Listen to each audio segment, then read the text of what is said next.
And a particular thanks goes to Father Martin here for a loving and moving ceremony performed in the church today.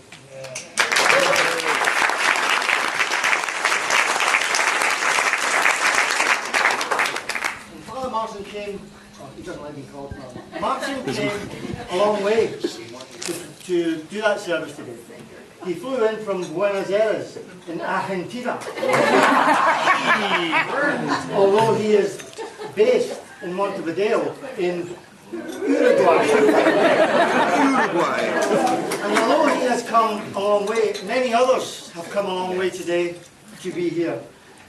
We have friends and family who have come in from North America, Australia, Hong Kong,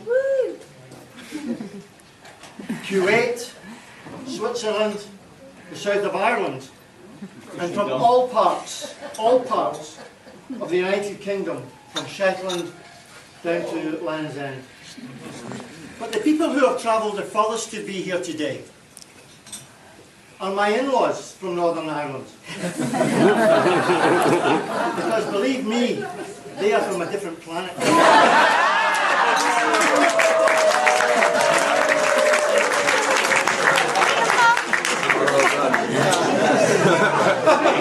At this point, I would ask you to reflect, please reflect quietly for the family and friends who have not been able to be here today. And without standing, I would ask you to raise a glass to absent family and friends. Absent family and friends. But my special thanks today actually goes to Manny and my wife. We've been married 40 years this year in May.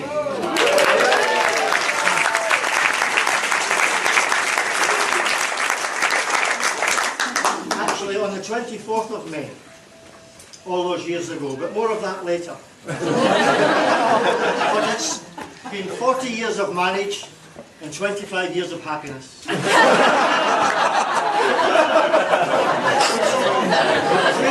Through those 40 years, Marion takes the greatest credit for keeping our home together and bringing up our children.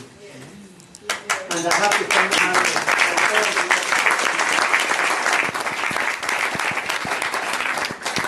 Today is a day of firsts for me.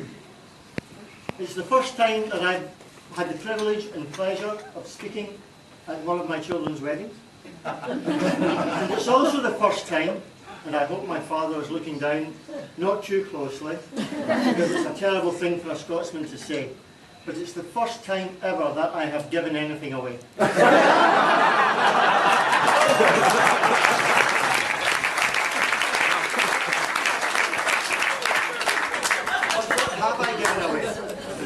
Have I given away? Alison is a remarkable young lady. An absolutely remarkable young lady. No, don't stand. Beautiful, yes, but smart, intelligent, articulate, ambitious. Ambitious at work, but also, most importantly, she's popular.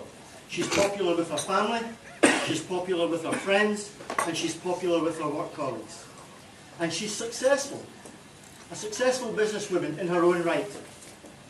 And that was borne testament by the fact that when she moved from Fidelity recently, she had 2 major finance companies in London after her signature. And she's chosen to go with BlackRock. So, screw Fidelity. But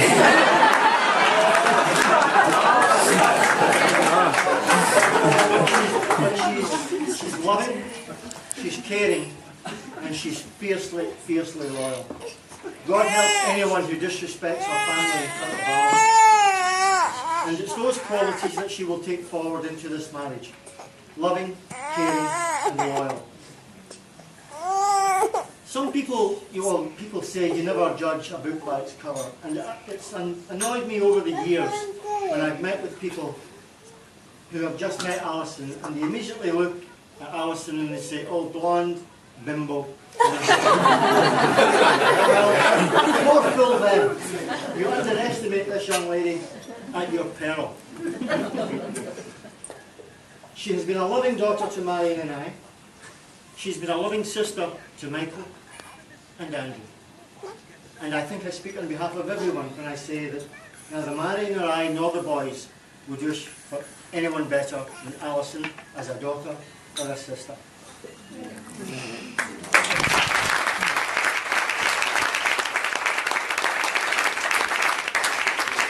I can surely say that, Neil, you're a very lucky man.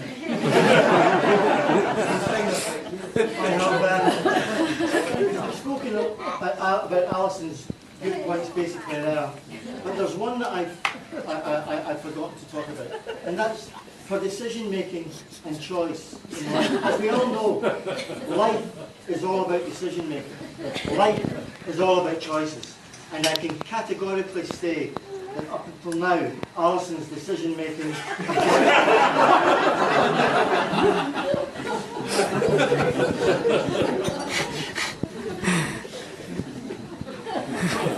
Now is the time when you talk about Alison, about stories about her upbringing and so forth, and I can honestly say that we've never had, Marion and I, a problem with Alison growing up, through primary school, secondary school, university.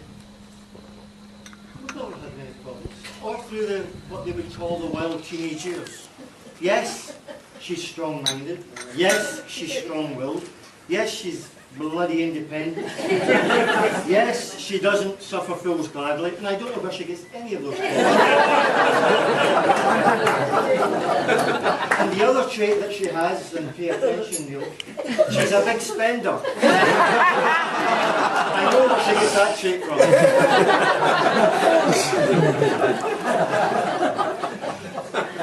No, that's true. She is a big spender. But the one story that I have of Alison, it's actually, for me, a sad story.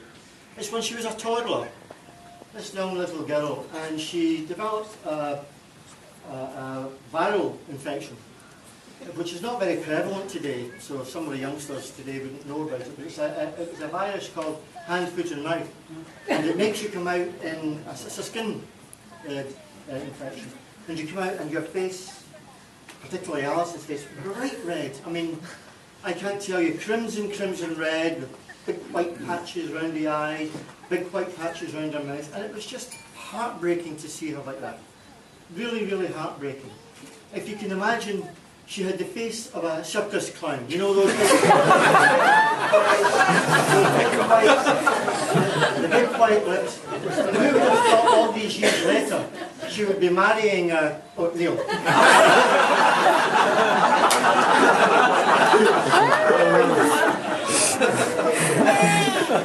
what can I say of this? I was always taught when growing up, very strictly brought up in Scotland, that if you have nothing good to say about someone, say nothing.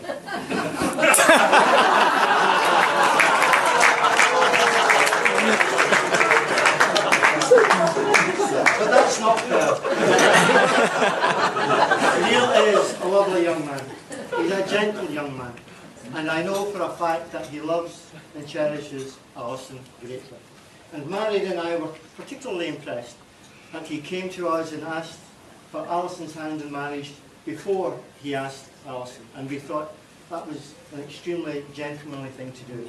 And I would have to say that Neil is a credit to his mum and dad.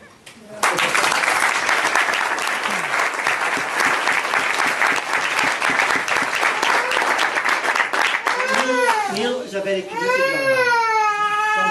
Some say he should be committed. He is passionate about his work at the WWF. My grandson is now taking this. He's passionate about his work at the WWF. He's passionate about the planet that we live on, and he's passionate about improving the lives of the people on that planet. And his humanitarian values speak greatly for his character. In fact, we had a great debate about where we would go for a reception, because Neil was insistent that wherever we went, that the food had to be locally sourced and locally grown, and that the chicken and whatever we had today had to be sustainable growth. And I can absolutely tell you that chicken you had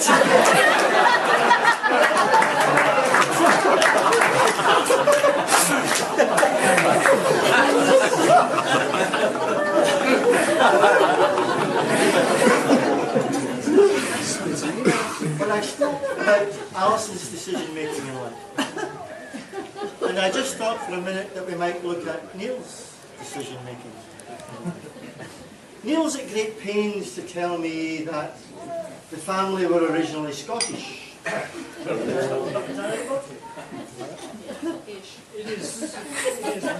that they were driven out of Scotland by the English. Two things come to mind. One, no self-respecting Scotsman would be thrown out of Scotland by the English. And two, even if they were, they would never bloody well own up to it.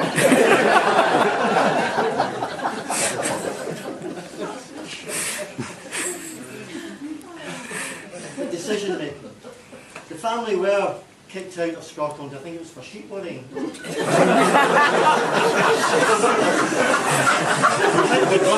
think it was maybe it was Rushing. And they went to Australia. And I think Bob was 17 years of your life you were over in Australia. Yeah, so, with hard labour.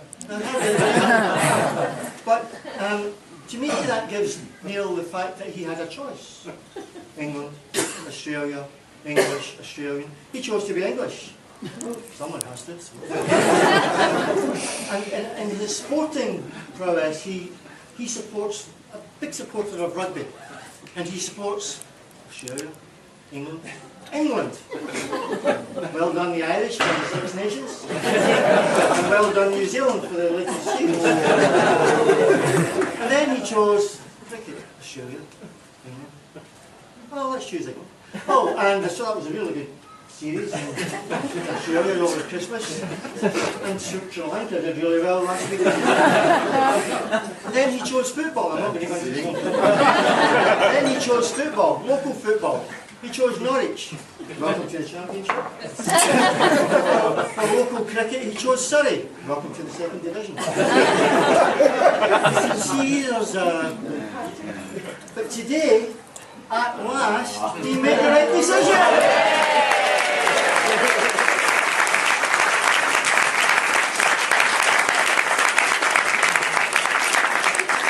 He made the right decision in choosing Alison for a lifetime partner. But to be serious for a second, marriage is a serious commitment. You have to work hard at it. You have to make it work. You have to take the rough with the smooth, the good with the bad. There are no easy answers to a good marriage. There are no short answers to a good marriage. There are no magic answers to a good marriage. There's no magic waistcoat. It's an in-joke, by the way. Wants to get that one in. But there's no magic waistcoat. I spoke about Mary and I all those years ago. This is a very proud day for me, but it's not the proudest day for me. The proudest day for me goes back all those years to that day in May. That lovely, sunny day in May. Everyone was happy. It was as if the world had stopped for everyone. We look back on it with great tenderness, with great thoughts of that lovely day in May. May the 25th, 1967. Celtic 2, Inter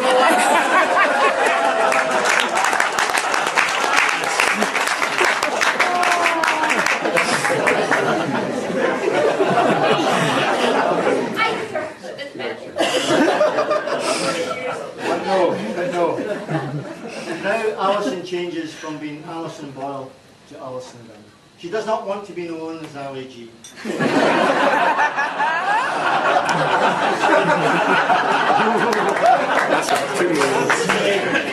I think it's a damn sight better than this newfangled tradition of taking the double-barreled name Alison Gumboyle.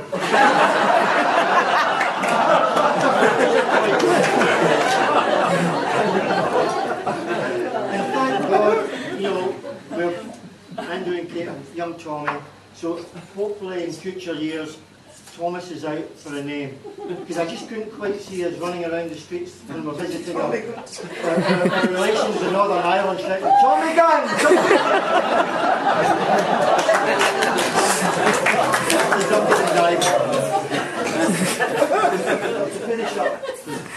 To finish up, Marion and I are extremely proud of all of our children and all of the choices they have made in their lives with their partners, Michael and Sarah, Andrew and Kate, and of course little Tommy. But today is Alison's day, or to be more correct, today is Alison and Neil's day. And I would ask you to join Marion and I and Jill and Bob in raising your glasses to the happy couple. The happy couple.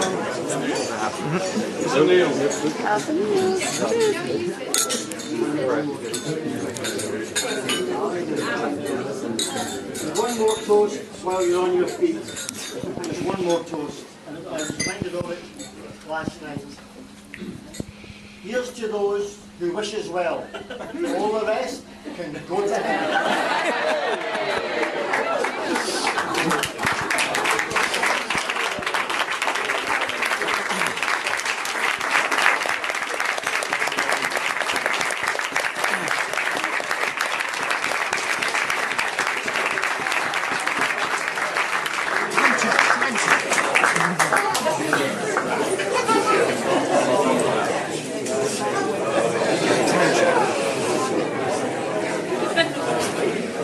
Gentlemen, the crew, now!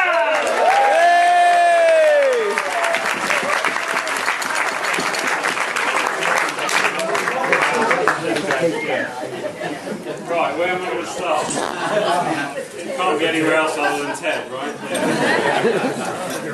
What can I say about my new father-in-law? That speech. Grumpy Glaswegian demeanour, questionable sense of humour, and love of iron brew. He can actually be a big softie. As evidenced by the many times I've seen him dance, sing, hide in boxes, put silly hats on and generally play the fool. All for the amusement of his lovely wife Marion. No, actually, it's mainly for his grandson. He and Marion are two of the most generous and warm-hearted people I know. And yes, I do mean that, Ted, despite some of your kind words. Particularly about Norwich, thank you. To me, they've been welcoming, thoughtful, kind, and always up for a party. They've been immensely generous to both of us, not least for throwing us this amazing do today. And we're only about halfway through it, so I hope you lot wore your drinking trousers, because I know that Marion will still be on the champs after midnight tonight, so the rest of you aren't, then you're lucky. My wife and I...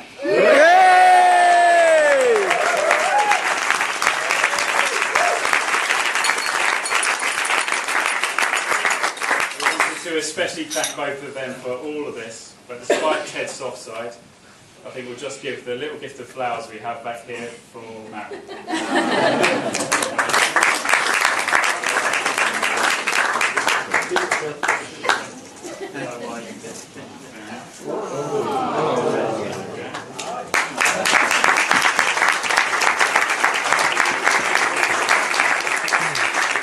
Thank you so much to both of you, we really appreciate all of it. Truly the only thing I feel bad about today is taking your only daughter away from you. I know how much you both love Ali and want her to be happy. I've got that job now. I'm overjoyed to have it. I'll do my best from today and every day in the future to make her as happy as you two have. On to my dad. His stories are epic, at least the length of them is. The poems are often pretty epic too, but I have to say, after a somewhat amateurish start a number of years ago, they've actually gotten pretty good. If you get a chance later and you haven't heard one of his stories or one of his poems, get him to tell you one. You won't regret it.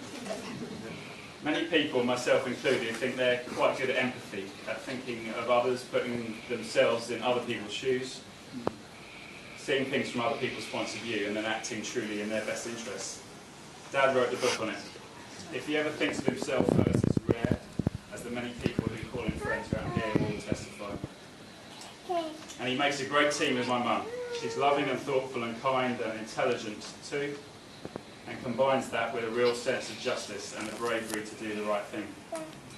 They've always set a great example for me and my brother, and we're very grateful for that.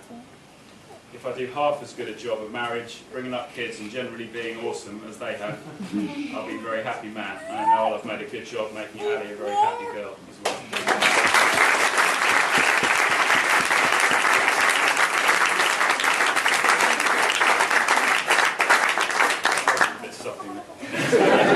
So again, some flowers, and again, not really Dad's thing, so flowers.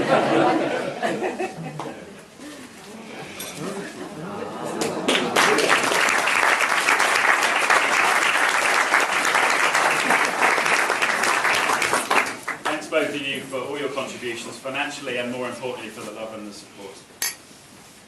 On to my ushers and to my stag do's. I used to think the ever-expanding tradition of stag weekends was a fantastic thing.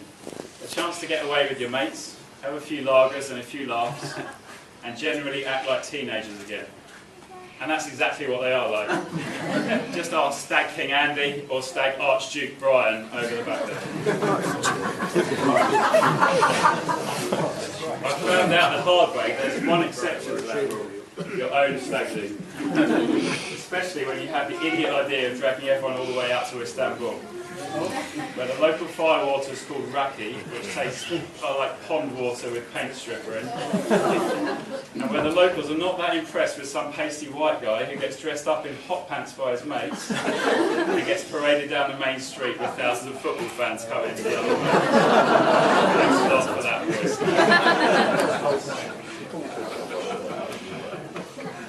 So my best man, James. Mate, we've been through thick and thin, but you've been there when I've needed you, and funnily enough, on the day when a certain bet we made a few years ago has finally come to fruition, here you are waiting in the wings to collect. Yeah. But I'm a man of my word and a man of honour, so here you go. 5,000 of the best Vietnamese dog.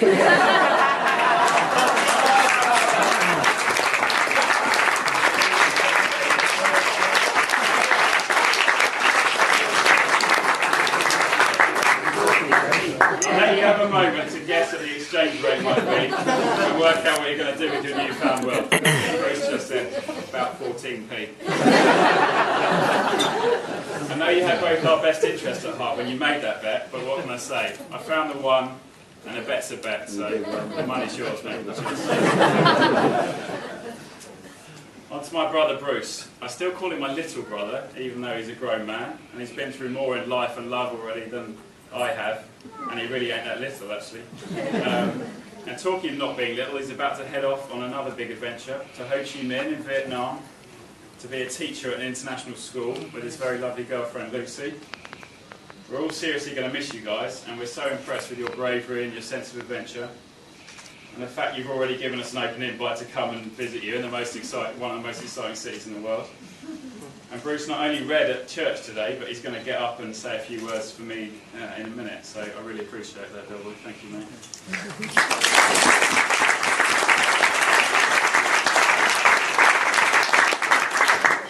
The bridesmaids. Fantastic job, girls. You all look great, and you've made Ali's time on her hen do's and getting ready for today, I know, be the best time of her life. She's had a ball. Ali and I wanted to thank you so much for that, and I've got to do a toast now, so you can grab your glasses and we're going to do a toast to the bridesmaids. Bridesmaids.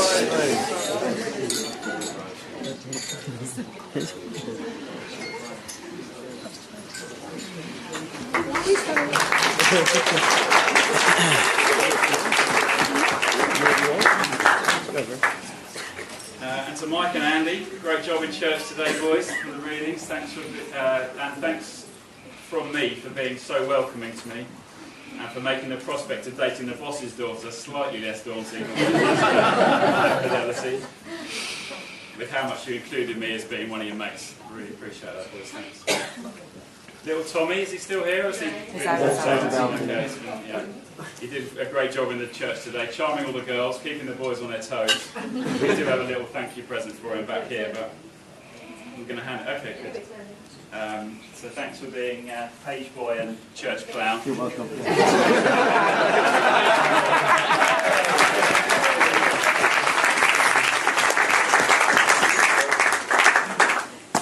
Paul and Helen, your piece today, which was separately written and perfectly performed and composed just for today. Thanks so much, Paul, for doing that and for writing that especially for us, and for you both for playing the piece. That was lovely.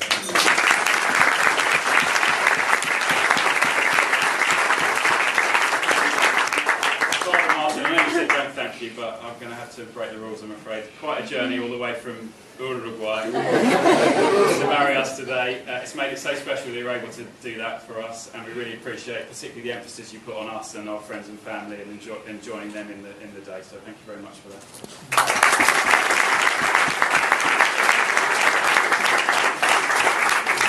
Speaking of our family and our friends, there are some who aren't here today. Whether it's that they were unable to travel or that they're no longer with us, we know that they're here in spirit. And with Granny Keegan and Grandma Gunn, they're also here because they supplied the recipes for the fantastic wedding cake that you're about to eat. Granny Gunn's pumpkin cake, made by my dad, and Granny Keegan's fruit cake. And Mum. Sorry, Mum. I'll rephrase. Granny Gunn's pumpkin cake, made by my mum and my dad. And Granny Keegan's fruit cake, made by Marion. And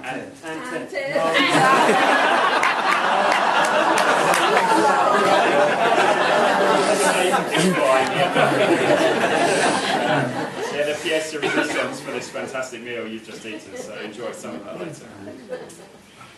And to the rest of you lot, our wonderful family and friends here with us today.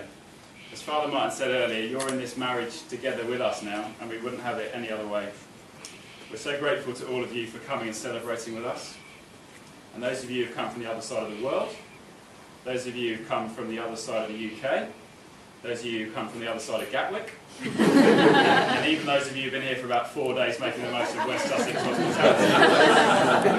It's getting pretty big, this gang of ours, even if we do like leaving the kids at home now and again.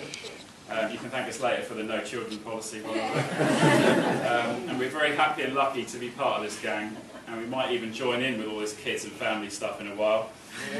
Just as soon as we've worked out how we can have a carbon neutral, planet friendly, pollution reducing baby.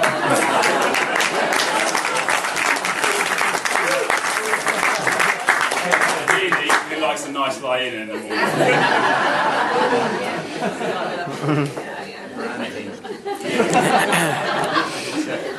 So they say your wedding reception is the best party you've ever been to. Now my wife and I,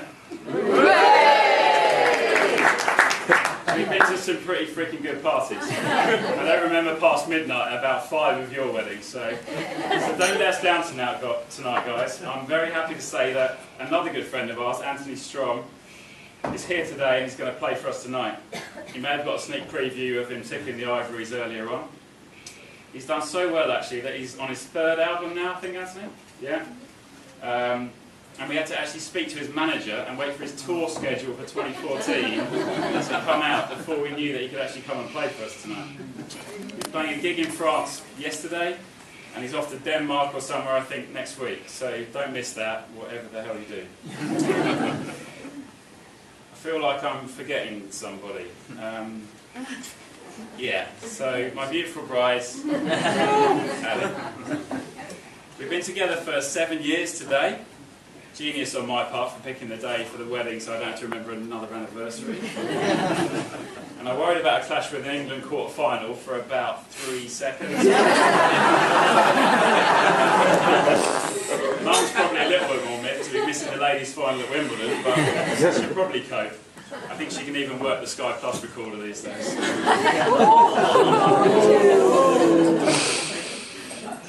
I'm so happy today that I could sing. Don't worry. And I'm so happy that I could dance, which I might have to later. And that's all down to one girl. We got set up for a date while we were both working at Fidelity by someone who thought we just might work great together. But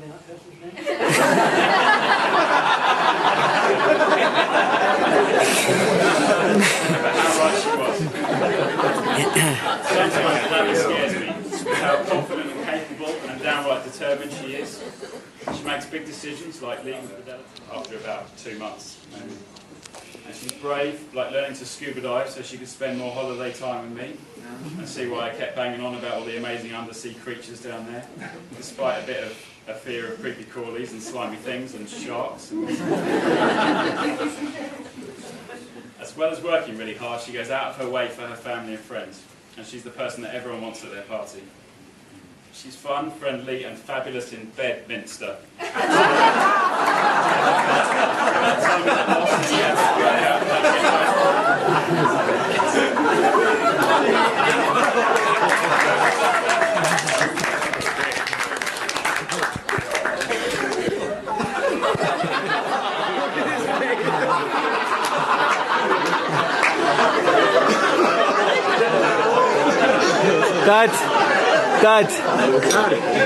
Dad, it's in the sock. It's in the sock. But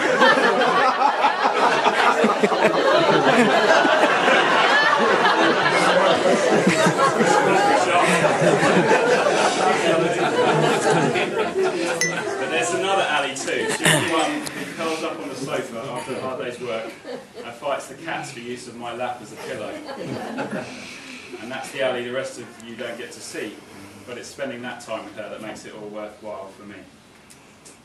You look $1 million today, babe, but you know what? You do every day. Even the days when you're angry at me for trying to turn off unhinged plastic housewives of Beverly Shore.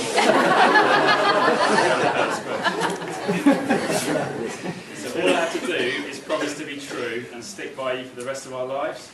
And I get all that, plus all your family and your friends too, as a bonus.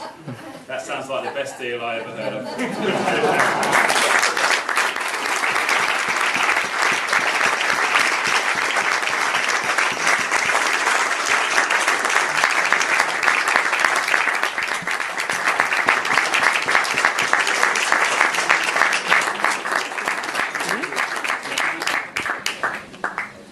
Now, ladies and gentlemen, Neil's brother, who was obviously the usher, Bruce!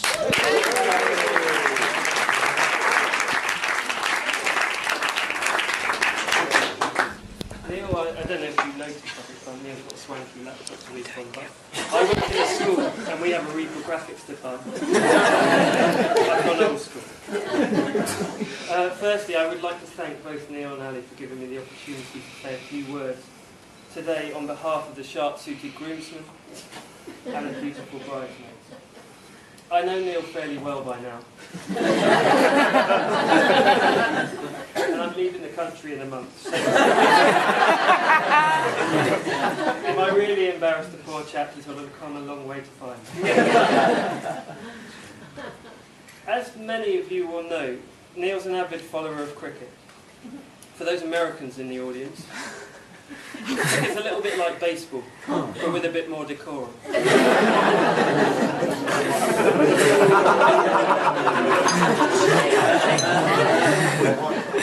I thought it appropriate, therefore, that in speaking on this momentous occasion, this speech should be cricket-related.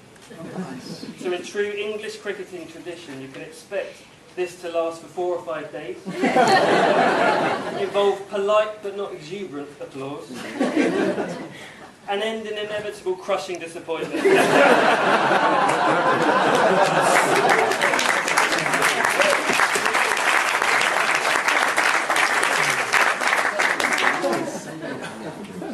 And a rant from the Jeffrey boycott types amongst you that I should never have been given the job in the first place. In all honesty though, I'm going to leave the cricket puns in the locker room and pad up for the 20-20-minute version. But applause is definitely welcome.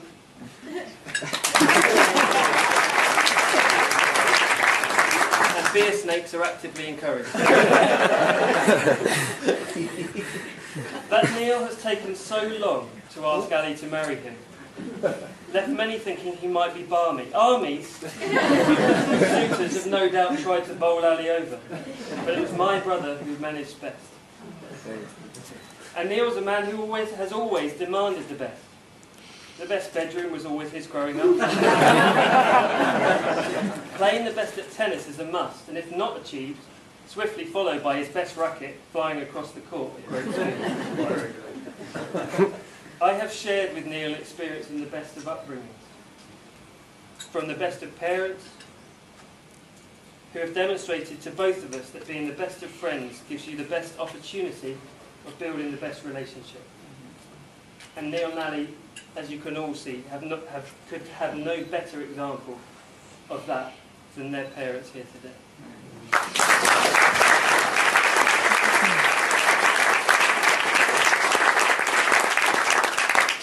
And Neil's taste for the best has not diminished into adulthood. The best restaurants, the best bubbly, the best holidays, Australia, Vietnam, the Gambia.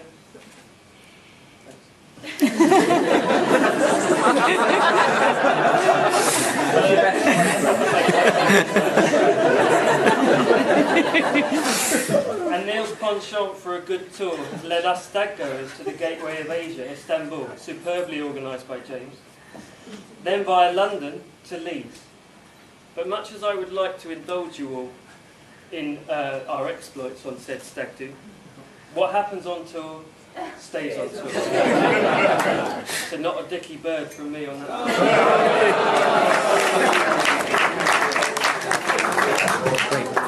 Besides, the less said about Neil touring a largely Muslim city in a pair of USA hot pants. And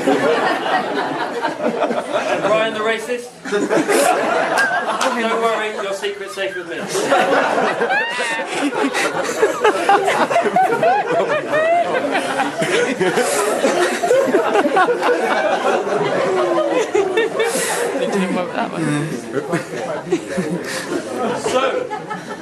So, a man who enjoys the best in life now has his best girl.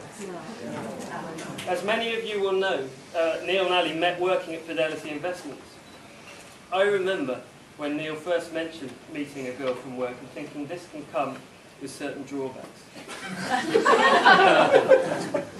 Then Neil told me that Ali's older brother also worked at Fidelity. And Ali's brother's older brother.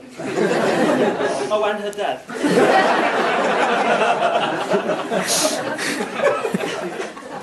I don't know about you, but I'd have been afraid even walking around the building. Talk about corridor of uncertainty.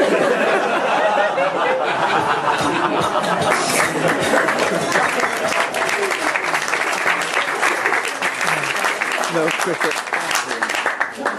As I'm sure you can imagine, Fidelity needed to play a huge part in the start of Neil and Ali's innings.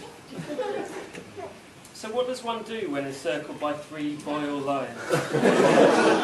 Neil made the eminently sensible choice of fleeing to the protection of the world wildlife. And the WWF proved to be an excellent move for Neil, because you see, as well as enjoying the best in life, Neil has always wanted the best for the planet.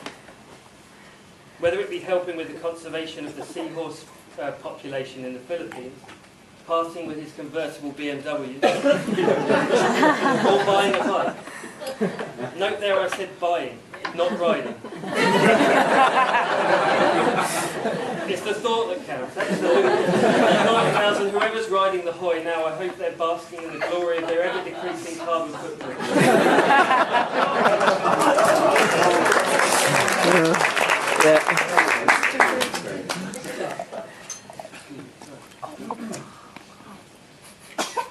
Neil's always been prepared to make those important sacrifices. Except for the holidays, that is. Iceland, Maldives, Bermuda. A love of travel to far-flung places is certainly something that Neil and Ali share. But it was a getaway a little closer to home that started the ball rolling, leading us to today. It was a holiday in Jersey last year, appropriately taking Ali back to the place of her birth, that Neil and Ali were engaged. Naturally, this was toasted with the best champagne in one of the island's best restaurants, always the best. I'm sure you will all agree that Neil and Ali have managed to bring out the best in each other.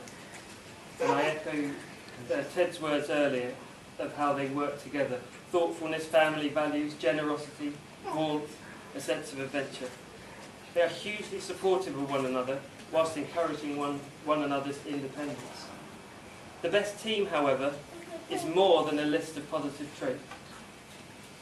Like any good cricket team, you need balance. That was always. Thank you.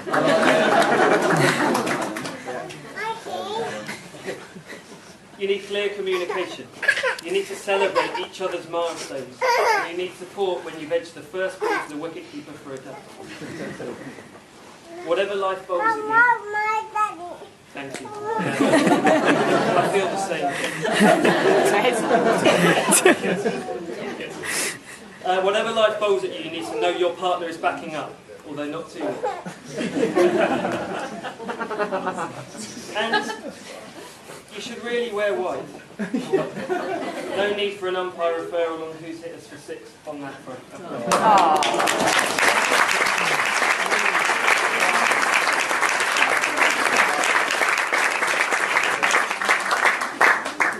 In a few moments I'm going to be asking you to get to your feet for one last time.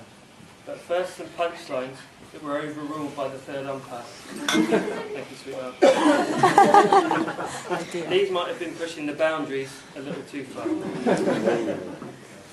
He couldn't get his leg under.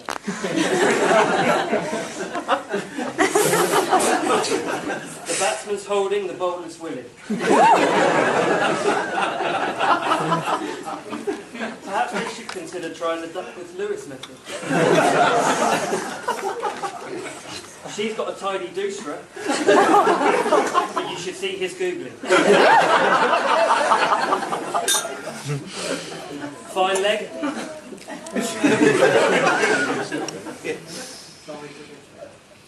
Long leg. Feet backwards square leg. I know he felt a little backed up, but surely man-padding him was a bit uncalled for. Ladies and gentlemen, I believe bad light is about to stop playing. So in a moment, I'm going to ask you to raise your glasses, bats, whatever you have to hand. Turn to the pavilion, punch the air in celebration of the partnership of the century. Please join me in raising a glass and wishing the best of everything to the best of friends on this, the very best of days. To Neil and Ali. Neil and Ali.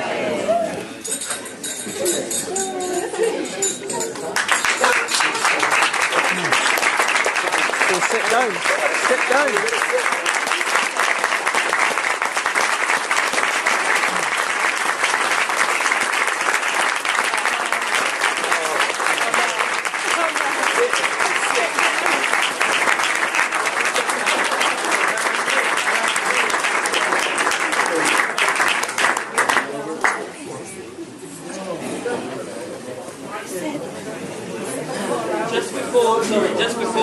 Just before we carry on with the festivities, I believe the groomsmen have felt that it's we've raised a lot of glasses to Neil this evening, Neil and Ali this evening, but I believe there was a glass of something that we were hoping that Neil might raise to us, so James turns to do the honours here. An homage to our time in Istanbul.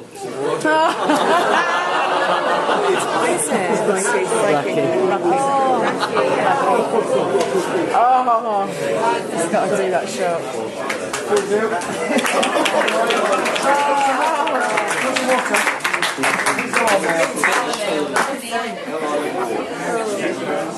The original stuff. Get it done quick. Let's sit down.